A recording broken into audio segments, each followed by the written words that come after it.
और किसी गवाही मेरी गवाही है, जब मैं प्रभु में आई थी उससे पहले भी और प्रभु में आने के बाद भी, मतलब प्रभु में इतना बड़ी नहीं थी। पिछले साल दिसंबर तक तो मैं बिल्कुल भी नहीं बड़ी थी। मुझे नहीं पता था स्पिरिचुअल लाइफ क्या होती है, कुछ भी नहीं पता था। और उससे पहले मतलब मुझे फोबिया था। दिन दोपहरी चीजें दिखती थी और डर लगता था। और फोबिया था मुझे पानी का भी। मुझे जहाँ पानी इकट्ठा दिखता था ना, मेरे चक्कर आने लग जाते थे। और अभी कुछ दिनों पहले भी बारिश जब होने लगी थी और जब बारिश होती थी तो डर लगता था, पता नहीं कुछ हो जाएगा ऐसा फोबिया। और वो डर बहुत गलत था, क्योंकि प्रभु की बेटी हो, डर तो होना ही नहीं चाहिए। पर कल से भी मेरे दिमाग में बार बार ये आ रहा कि तू तो चर्च जाना है रास्ते में, क्योंकि पिछले हफ्ते मैंने एक रिक्शे को पलटते हुए देख लिया था। वो चीज मेरी आंखों के सामने घूमी जा रही थी और बार बार मुझे कल से ही हो रहा था कि मत जा, या तो रास्ता चेंज कर दे या तो जा मत, कुछ हो जाएगा, कुछ लग जाएगी, फिर घर वाले बोलेंगे चर्च गई थी ऐसे हो गया। पर परमेश्वर के अनुग्रह से जैसे रास्ता शुरू हुआ, अन्य भाषा में प्रार्थना करनी शुरू करी मैंने, और वो रास्ता कब क्रॉस हो गया मुझे पता भी नहीं चला।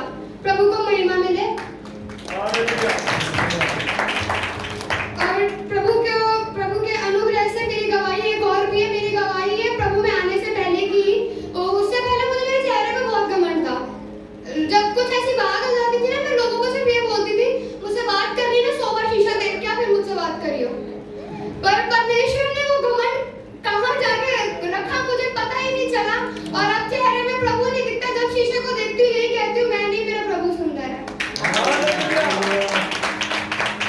और मेरी गवाही आज कल से ही बस प्रभु से मांग रही थी हिम्मत की, प्रभु मुझे हिम्मत दे अपनी पिछली गवाहियों को थोड़ा सा दोहराने की। प्रभु को महिमा मिले। प्रभु ने जिस तरीके से मैं छोटे छोटे गड्ढों से डर रही थी, और प्रभु ने मुझे इतने बड़े गड्ढे में जाने से उसने निकाला। जब मैं अपने गुस्से में, अग्रेशन में, डिप्रेशन में अपने बालों को काटती थी, मैंने 2 बार किया ये काम, इतने कर लेती थी और घर वालों को झूठ बोल देती थी कि शौक से कर रहे हैं। फिर जब प्रभु में आई तो एक्चुअली में पता चला कि ये तो जो गलत स्पिरिट है वो काम करती है। इसके चलते फिर प्रभु में आने से पहले ही छत पे जाके, कंबली होती है ना सर्दियों में जो आदमी लोग ओढ़ते हैं, उसे ओढ़ के छत पे जाती थी सिगरेटें पीने।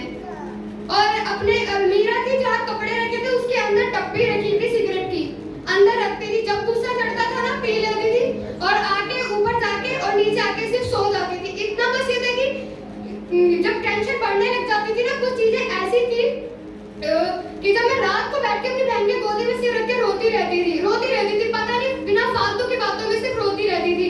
और परमेश्वर के अनुग्रह से प्रभु ने मुझे जब मैं प्रभु में आई थी फरवरी में ही आई थी, 1 जनवरी की बात है। उस दिन भी मैंने नशे में पूरी डूबती थी। 1 जनवरी की बात है, प्रभु में आने से पहले भी, पिछले साल की शुरुआत में। और मुझे नहीं पता था कि फरवरी के अंदर प्रभु मुझे चुनेंगे, और प्रभु ने मुझे चुना। वो बस एक नॉर्मल सी वो थी, मैं बिस्तरे पे लेटी हुई थी, मेरे मुंह पे 2-3 बार टाइफाइड हो रखा था, स्वेलिंग आ रखी थी। उस टाइम जब आंटी आई, मुझे सिर्फ उन्होंने इतना बोला कि चल तू ठीक हो जाएगी। और उससे पहले भी मेरे को मेरी बुआ ने बोला था कि तू जा, तू ठीक हो जाएगी। मैं जो सिर्फ बातों को इग्नोर करती रही। बट जब उन्हें आंटी ने बोला, मुझे नहीं पता, मेरे घर वाले भी तैयार हो गए और मैं भी तैयार हो गई।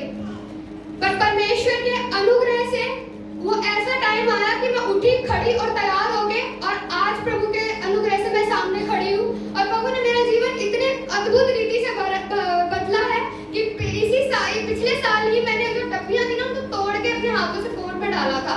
परमेश्वर को महिमा मिले। और इसी के चलते मेरे अलमीरा के अंदर, जो मैं अपनी फ्रेंड के घर से पी के आई थी बियर वगैरह, वो मेरे अलमीरा के अंदर रखी थी। और वो मैं बार बार उसको निकालने से मेरे हाथ कांपते थे। मेरे बेड के अंदर भी कुछ ऐसी चीजें रखी थी जो नशे वशे से रिलेटेड थी। पर परमेश्वर के अनुग्रह से एक दिन प्रभु ने अगुवाई करी और सारी चीजें, सारा वो कूड़ा कचरा सब घर से, वो अपने कमरे से, घर से बाहर निकाला। और प्रभु ने मेरे जीवन को अद्भुत रीति से बदला। और सच में जब मैं आज अपने आप को आईने में देखती हूँ ना, मैं हैरान होती हूँ कि प्रभु कितना अद्भुत है। और सच में बहुत अद्भुत है। मरने की बातें करती थी लेटे बेड पे, बस मर जाओ। कोई पूछता था ना हाल तो सीधा यही मुंह से निकलता था, मर जाऊंगी ना जीवन खत्म हो जाएगा। अच्छा है ना, मर जाऊं तो जिंदगी खत्म है। पर जब प्रभु मिला ना तब पता चला, मैंने कहा मरना क्यों, प्रभु का काम करना है। हालेलुया।